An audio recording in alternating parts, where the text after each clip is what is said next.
दोस्तों, हमारी सीरीज चल रही है मर्विन स्मिथ की book the sport and adventure in the Indian jungle. पिछली कहानियां प्लेलिस्ट में है, आगे की कहानी कंटिन्यू करते हैं। आज की कहानी है a mad elephant. Madras university के जो रेंजर थे, उन्होंने असिस्टेंट कंजर्वेटर को एक लेटर लिखा था एक हाथी के बारे में कि यह हाथी बहुत ज्यादा नुकसान पहुंचा रहा है और श्रीमान जी से निवेदन है कि इसे मारने की परमिशन दी जाए। ये हाथी कोलेगल के जंगलों में उत्पात मचा रहा था।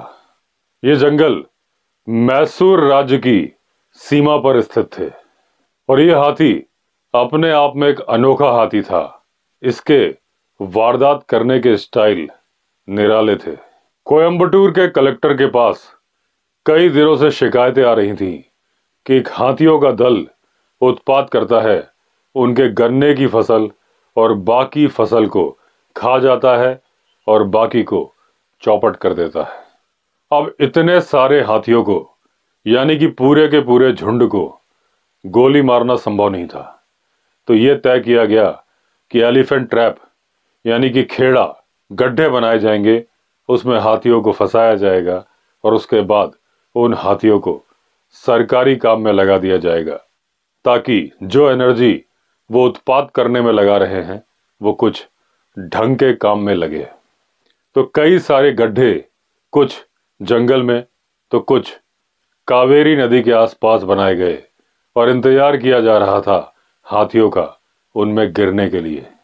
अब जब गड्ढे बन के तैयार हो गए तो एक तरफ से ढोल नगाड़ों के साथ बहुत सारे बीटर्स लगे। उन्होंने ढोल बजाने शुरू किए, हो हल्ला करना शुरू किया और हाथी उस तरफ भागने लगे जिस तरफ थे गड्ढे। आगे एक मोटी लकड़ी के लट्ठों की फेंस बनाई गई और उनके पीछे लगा दी गई आग, ताकि किसी भी तरह से हाथी यहां से बच के ना निकलने पाए। अब इस बीट के दौरान कलेक्टर भी वहां पर मौजूद थे और ऊटी से बहुत सारे लोग देखने आए थे कि कैसे हाथी भागते हैं और कैसे फंसते हैं एलिफेंट ट्रैप में। अब बहुत सारे कुमकी हाथी भी बुला लिए गए थे क्योंकि उनकी जरूरत पड़ने वाली थी। कई टस्कर भी बुला लिए थे क्योंकि उम्मीद थी कि हाथियों के झुंड के अंदर जो टस्कर होंगे वो हमला कर सकते हैं। अब रात में सब कुछ योजना अनुसार चल रहा था। जितने भी गेस्ट आए थे इस ड्राइव को देखने के लिए, वो अपने कैंप में आराम करने चले गए थे और जो कुमकी हाथी थे उनका भी जो शेल्टर था उसमें जा चुके थे।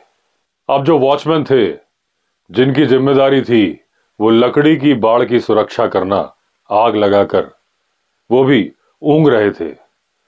तभी अचानक जोरदार चिंगाड़ सुनाई दी हाथी की और ऐसा लगा उन गड्ढों की तरफ से आवाज आ रही है और ये लग रहा था कि कोई जंगली सुअर को मार रहा है। ऐसा लग रहा था बहुत सारे हाथी हैं, एक दूसरे के ऊपर चढ़े जा रहे हैं, एक दूसरे को धक्का मार रहे हैं और बहुत ज्यादा चिंगाड़ने की आवाज थी। अब चांदनी में देखा गया तो हाथियों का पूरा झुंड ही गिर गया था गड्ढे में। एक दूसरे को धक्का मार रहे थे, गुस्से से पागल हो रहे थे। अब ढोल ढमाकों की आवाज, हाथियों की चिंगाड़ इतनी ज्यादा मिक्स हो रही थी कि समझ में ही नहीं आ रहा था कि ये क्या क्रांति हो गई है। अब पूरे कैंप को अलार्म कर दिया गया क्योंकि हाथी इतना ज्यादा चिल्ला क्यों रहे हैं, ऐसी क्या वजह हुई, ये जानना जरूरी था।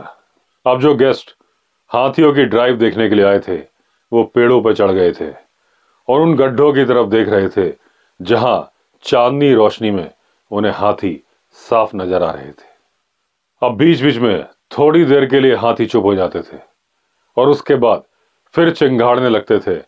ऐसा लग रहा था कि इतनी उठापटक में कुछ हाथी तो मर भी गए होंगे। अब ट्रेंड हाथी वहां भेजे गए।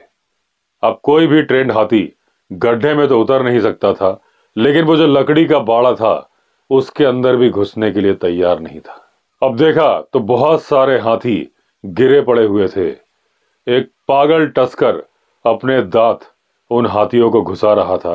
उन दांतों के वार से दूसरे हाथी मर रहे थे। जिस हाथी में जरा सी भी जान दिखती थी वो उनके अंदर दोबारा अपने दांत घुसा देता था और अपने पैरों और सर से भी प्रहार करता था।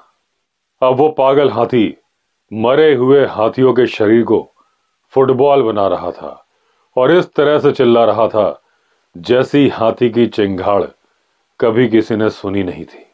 और जब उस हाथी को यकीन हो जाता था कि ये वाला हाथी मर चुका है, अब इसके शरीर में जान बाकी नहीं है, फिर वो मुड़ता था दूसरे हाथी की तरफ, एक हाथी को झुंड से निकालता था और उसका भी वही हाल करता था।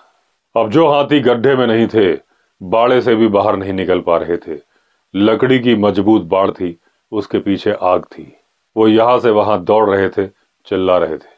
अब एक के बाद एक हाथी मरते गए और धीरे धीरे सब कुछ शांत हो गया।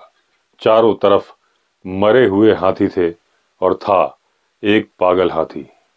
अब जो लोग पेड़ पर बैठ के देख रहे थे या नजदीक से देख रहे थे ट्रेंड हाथियों के साथ, उन्हें माजरा समझ में आ चुका था कि क्या हुआ है, तो बंदूकें भेजी गई। कोई भी कुमकी हाथी किसी भी तरह से बाड़े के अंदर नहीं जा रहा था, वो केवल अपनी सूंड ऊपर उठाए थे और उन्हें समझ में आ चुका था कि यहां पर क्या हो रहा था और क्या हुआ है। अब जो गेस्ट पेड़ के ऊपर चढ़े थे वहां से निशाना लगाना बहुत मुश्किल था क्योंकि दूरी ज्यादा थी, तो निशाना लगाने के लिए सबसे बढ़िया जगह थी उस बाड़े का गेट। अब एक अंग्रेज शिकारी अपने साथ बहुत सारे लोकल शिकारियों को लेकर आगे बढ़ा, गेट के पास पहुंच गया और इंतजार कर रहा था कि वो पागल हाथी इसकी तरफ आए ताकि वो प्रॉपर शॉट ले सके। लेकिन वो पागल हाथी बाउंड्री के किनारे किनारे घूम रहा था, अभी भी हाथियों को ठोकर मार रहा था, यानी कि चेक कर रहा था कि कहीं किसी हाथी में जान तो बाकी नहीं है। अब उस अंग्रेज शिकारी ने गोली चला दी, लेकिन गोली चलाते ही वो चिल्लाया अपने लोकल शिकारियों से, जल्दी भागो और कहीं अच्छी जगह छिप जाओ क्योंकि मेरा निशाना चूक चुका है और उस हाथी ने हमें देख लिया है, अब वो हमारी तरफ ही आ रहा है। अब या तो लोकल शिकारियों को लकवा मार गया था या फिर उन्हें उस बाड़े के गेट पर उसकी मजबूती पर बहुत ज्यादा भरोसा था।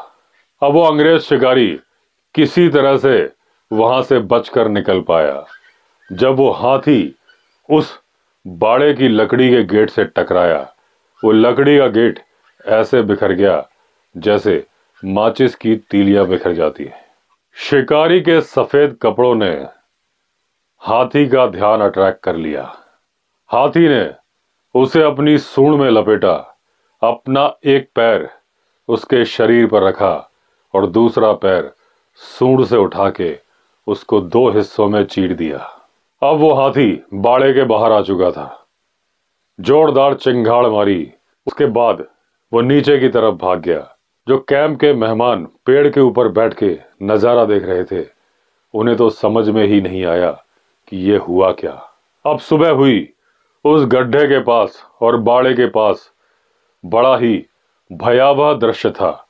चारों तरफ हाथियों का खून फैला हुआ था, उनके मरे हुए शरीर पड़े थे, कहीं कहीं मांस पड़ा हुआ था। कुछ के शरीर तो ऐसे लग रहे थे कि लग तो रहा था ये कोई जीव था, लेकिन कौन सा जीव था समझ में नहीं आ रहा। एक तरफ हाथियों की बॉडी इस तरह से गुथी हुई थी कि समझ में नहीं आ रहा था कि कोई हाथियों को भी ऐसे गूंथ सकता है क्या।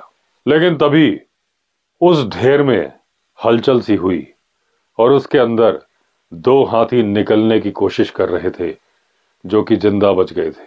टोटल 33 हाथी फंसे थे उस बाड़े में और गड्ढे में, उसमें से 2 जिंदा थे, एक भाग गया था और बाकी के 30 मर चुके थे। अब स्मिथ का कहना है कि यकीन नहीं हो रहा था कि एक हाथी 30 हाथियों को सिर्फ 2 घंटे के अंदर कैसे मार सकता है, क्योंकि उसमें बहुत सारे हाथी उतने ही बड़े थे जितना बड़ा था वो पागल हाथी, और उसमें 2 बहुत बड़े साइज के टस्कर भी थे, यानी उनके पास भी दांत थे, यानी कि अपनी आत्मरक्षा का पूरा सामान उनके पास था, फिर भी वो बच नहीं पाए। 6 महीने की मेहनत और बहुत सारा पैसा सब बर्बाद हो गया था, क्योंकि कलेक्टर का प्लान था कि उन हाथियों को सरकारी काम में लगाया जाएगा, क्योंकि अगर वो सारे हाथी पकड़ लिए जाते तो उनकी कीमत होती 50,000 रुपए। लेकिन एक दुष्ट ने सब सत्यानाश कर दिया और एक मनुष्य भी मारा गया जो कि मांस के लोथड़ों में बदल चुका था। अब बहुत दिनों तक कोई खबर नहीं आई, लेकिन उसके बाद फिर खबर आने लगी कोलेगल से कि एक पागल हाथी बहुत ज्यादा नुकसान कर रहा है, और इस हाथी के नुकसान करने का अंदाज बहुत ही अनोखा था। ये बदला लेने के अंदाज में कार्रवाई करता था। अब ये भैंसों के पीछे पड़ गया था। उसने सरकारी काम में लगे 2 हाथी भी मार दिए थे, तो अब वहां से सरकारी हाथियों को भी हटाना पड़ा।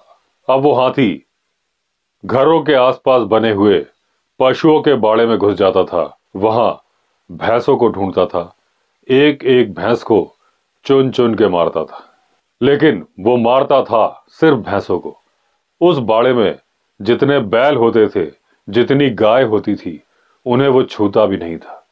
और अब ये हाथी इंसानों को भी नहीं मार रहा था, लेकिन पता नहीं क्यों भैंसों को छोड़ता ही नहीं था। एक बार पूरा गांव 2 दिन तक अपने घरों में बंद रहा, क्योंकि यह हाथी एक पत्थर के बने हुए पशुओं के बाड़े में घुसने की कोशिश कर रहा था, उस बाड़े में जिसके अंदर थीं भैंसें। अब सरकार ने उस हाथी पर बहुत बड़ा मोटा इनाम रख दिया और बहुत सारे लोकल शिकारी निकल पड़े उस इनाम को हासिल करने के लिए, यानी कि उस पागल हाथी को मारने के लिए। कई शिकारियों की गोलियां उसको लगीं, लेकिन वो हाथी मरा नहीं, घायल हुआ, और उन गोलियों की वजह से वो अपने इलाके चेंज कर लेता था। आज यहां दिखता था, कल 20 मील की दूरी पर। अब इसमें बोलते हैं कि वो कहानी कैसे इस पागल हाथी को मारा गया, मैं आपको सुनाऊंगा अगले चैप्टर में। तो दोस्तों, इस तरह से एंड हुई ये छोटी सी कहानी। इसके आगे की कहानी अगली स्टोरी में कंटिन्यू करेंगे। अगर आपने चैनल सब्सक्राइब नहीं किया है तो चैनल सब्सक्राइब कर दीजिए। चलिए फिर मिलते हैं, तब तक के लिए all the best. Vande Mataram.